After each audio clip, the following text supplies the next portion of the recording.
Well, a key research question has been for me to understand visitor experience, which is a main focus in museum studies, and in particular, how visitor experience is shaped by the interaction between building and display. Both building and display have to do with the arrangement of space. So space can be thought of as a common point of reference between architecture and museology, so between the architect and the curator. Space may be thought of in terms of particular spaces with geometric and metric properties, but it also means a configuration of spaces, that is, the relations between the spaces of the museum as they affect each other. In this presentation, I will suggest that space is significant in three senses: the way it makes connections between galleries, influencing the way in which we explore them, between objects, shaping the way we perceive and read them, and between visitors, affecting the way they become aware of each other. 6 case studies will be presented, in which spatial analysis is combined with the observation of visitor behavior, showing how very different spatial cultures or visiting cultures can be created through the design of museum space. In other words, through architectural and curatorial design. Cases are examined in pairs, and each pair is discussed from the point of view of a key issue. The first paired analysis is of 2 urban models of the Museum of Modern Art, already discussed, and allow us to explore how spatial design affects the museum as a social experience, as a social space, through the way visitors become co-present and aware of each other. Pompidou and Tate Modern share a set of conspicuous similarities, among others. Both take the form of rooms linked by openings and varying degrees of visual connection. Both have a roughly tripartite layout. And both give emphasis to the idea of the visual axis that traverses the length of the building to structure the layout. Here on the left, in the spatial analysis map, the axis is shown in red, indicating that in both cases it is the most easily accessible space in the layout. But what differentiates the 2 museums, the 2 layouts, is the way similar elements are linked together in configurations. As shown in this graph, where spaces are represented as circles and their connections as lines. In Pompidou, spaces, galleries are organized in small rings along the axis, with many points of route choice, so that visitors, while wandering around, can make choices, change direction, and change their mind. A circulation pattern that may be seen as an expression of the idea of the museum as an explorable urban space. Tate Modern, on the other hand, sets out from the idea that a large museum requires a simple plan. So spaces are much more strongly sequenced, organized either in 2 small rings or 1 big ring around the central space. And where there is choice, it tends to lead quickly to a different space in the same sequence, so emphasizing a more deterministic layout. These differences between the 2 layouts are reinforced by their visibility structure. The characteristic of Pompidou is rich visibility. The dense links between spaces in different directions create for the visitor constantly changing visual relations and emphasize a dynamic sense of space. In contrast, at Tate Modern, spaces have fewer connections to others and shape homogeneous visual fields in the direction of the sequence that consistently refocuses attention locally and generates a rather static impression within each space. Do these differences matter? The configurational differences are reflected in the way people use the layout. By tracing visitors' routes during the whole visit, we see that in Pompidou, each visitor followed a different path, taking advantage of the dense network of connections and exploring the variety of possible combinations, with half of visitors skipping half of the galleries. So the routes tend to be individual and exploratory. There is also a byproduct effect of the way visitors move and explore museum space that is a social effect and is created by the special design.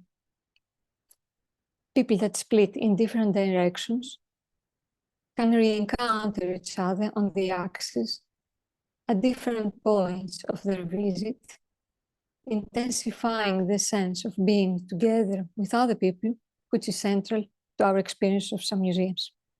In this sense, space generates its own form of community, a virtual community based on mutual awareness rather than active interaction.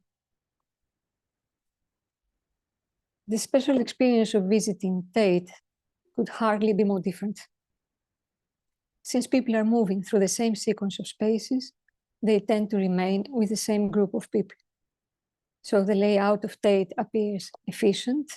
It is less probable that visitors will miss rooms, but less socially exciting, as the interface between localized and non-localized movement is broken and patterns of changing natural compressions in space are not created.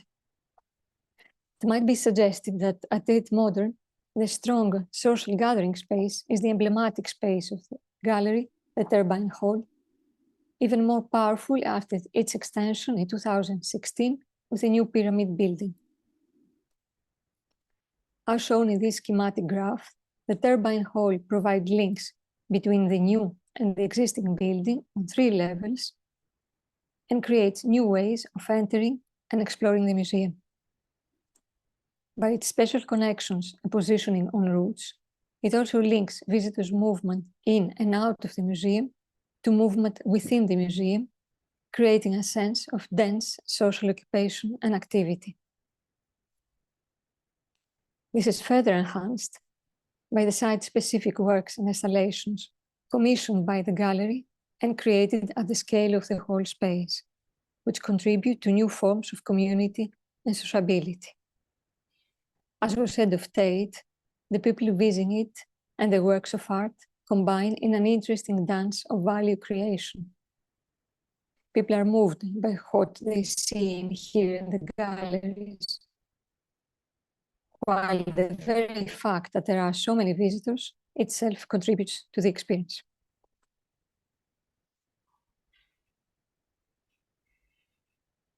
The second paired analysis shifts the focus of attention to the museum as informational experience, and in particular the interaction between architectural design and display layout. The pair consists of Venturi's Sainsbury wing of the National Gallery in London.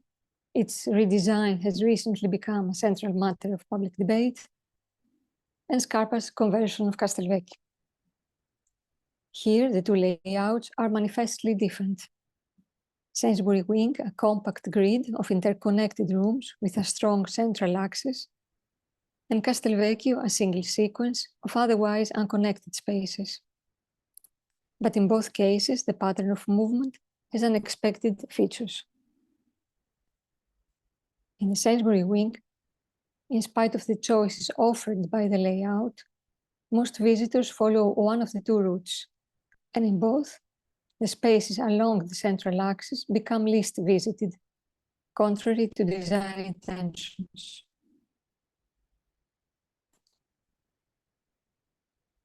In Castelvecchio, although visitors take the same global route, there is striking variation in the way and the degree to which local spaces are explored.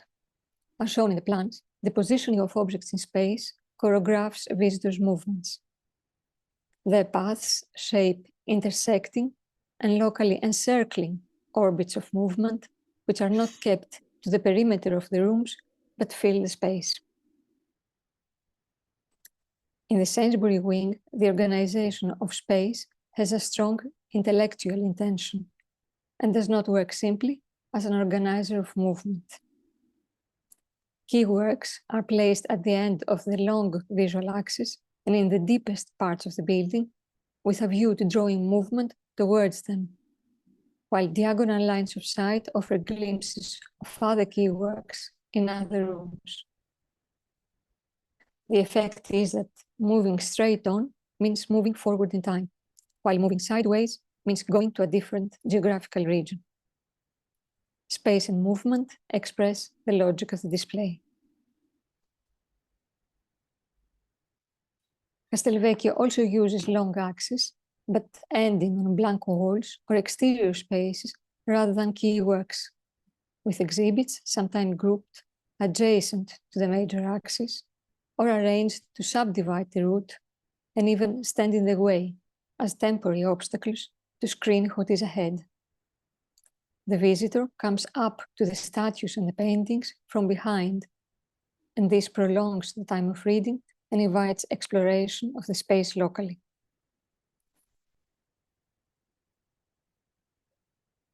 We can say that in the sensory wing, special properties are used to enhance exhibits, while at Castelvecchio, objects are used to reorder space and articulate subspaces which encourage local exploration.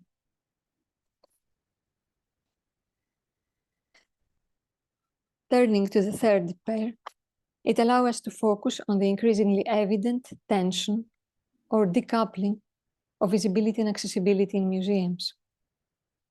It consists of two recently redesigned museums that experiment with novel ways of presenting their collections, the Ashmolean Museum Oxford and the Acropolis Museum Athens.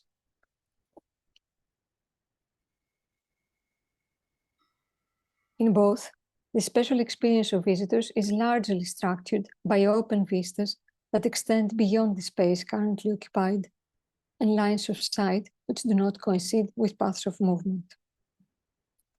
So the two cases can be contrasted to the more conventional museum layout. One can think, for example, of the sensory wing, where what visitors see is where they can go, in the sense that the line of sight directs the path of movement.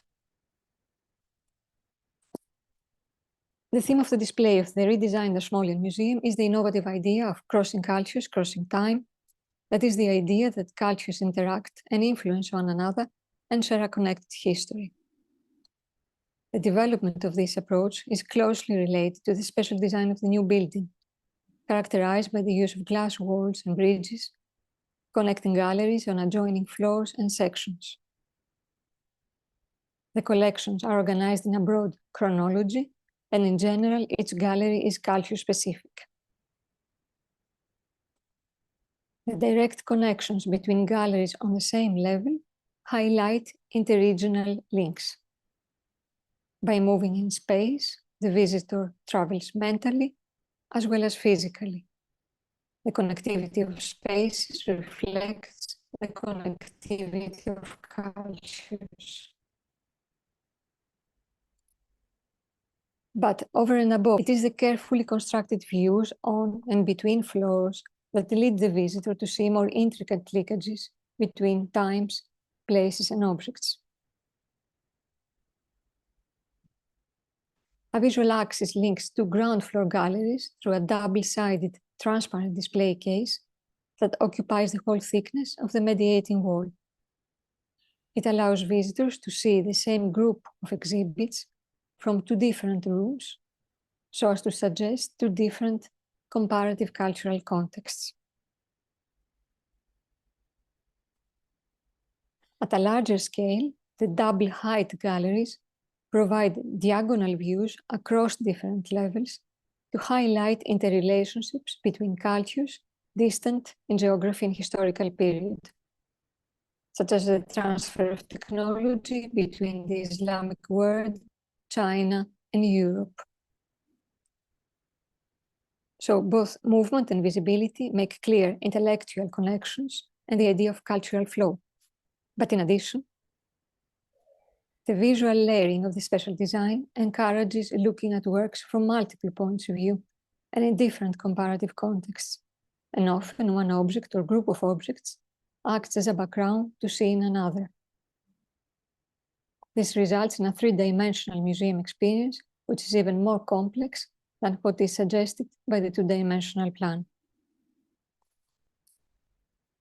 Moving to the new Acropolis Museum, it is organized on 3 levels, linked in a continuous loop, as shown in this diagram by Bernard Tschumi, which takes the visitor through a chronological narrative from prehistory to late antiquity. At the same time, the different levels correspond to the topography of the Acropolis. The archaeological excavation corresponds to the foot of the hill.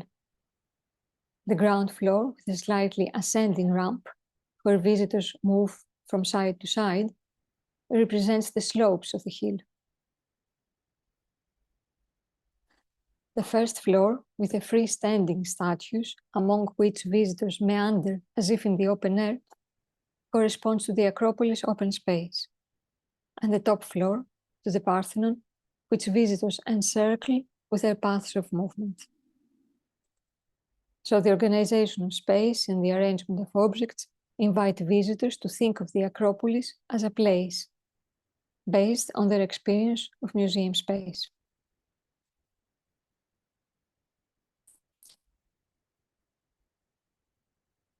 But in terms of visual organization, here, in contrast to the Ashmolean, the relations between the large spaces are not perceived at once, but are discovered gradually, as the visitor moves around and changes directions and levels.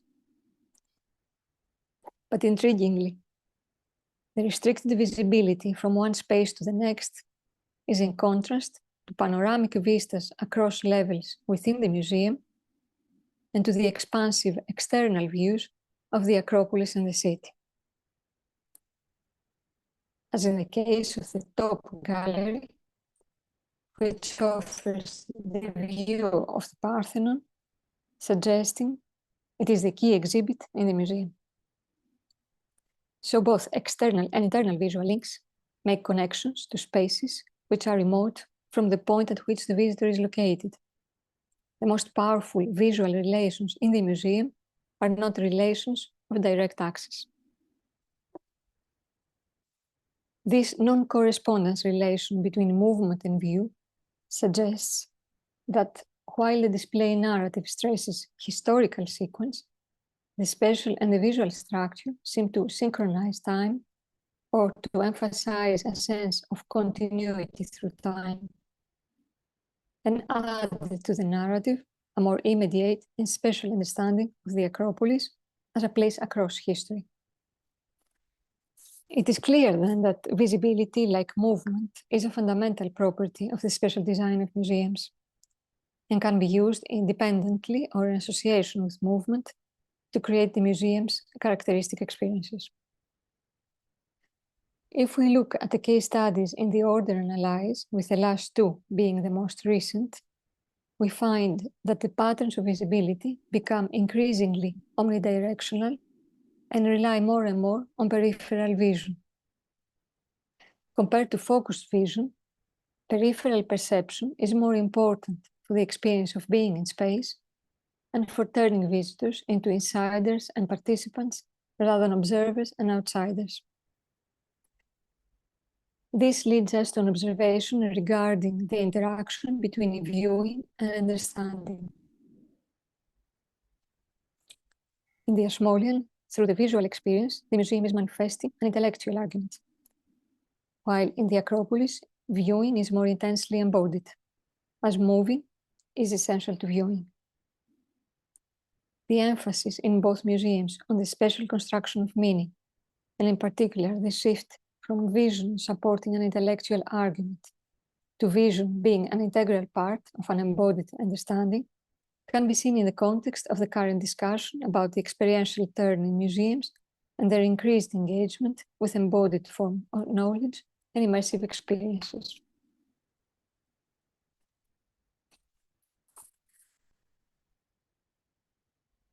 Concluding, we can say that all the cases we have seen express the significance of the museum as an ensemble, in that the way the spaces are configured, especially through the relations between visual and spatial linkages, has a critical effect on the visitor's experience of the museum and its display.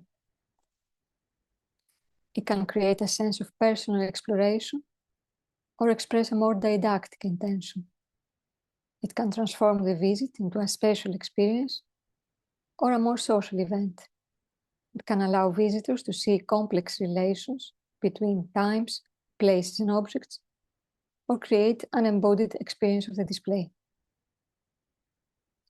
It might be hoped that the theoretical ideas and research findings discussed here could be useful in the design of museums, not by offering design guidance, but by suggesting a deeper understanding of the likely consequences of strategic design decisions. As the analysis of the case studies showed, the architecture of the museum can contribute to the experience of the museum as public space, open and informal, and play a key role in the ways art is experienced and meanings are created by and for visitors. This role of museum architecture can be best illuminated by the distinction between the two types of information a cultural message contains. The semantic information, meaning its logical content, and the aesthetic information, meaning the way the message is expressed.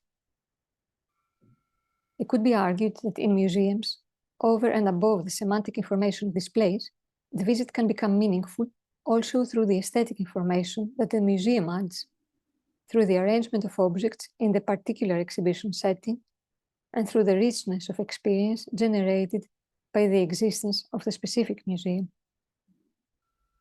In our cases, meanings arise from different kinds of visual, spatial, and conceptual relations created by the museum, and from interactions between visitors and the city, history, ideas, other visitors. These fields of possible meanings are specific to the museum that communicates them and form a key part of its special identity or special culture. As Chris Dercon notes, the future museum will no longer be about the new and the newest. It will be the perfect site for a combination of many different things. In this, museum architecture can play a key role by seeking to create, through physical and spatial design, a layered experience in which the proprioceptive, intellectual, aesthetic, and social are interrelated for the visitor. Thank you.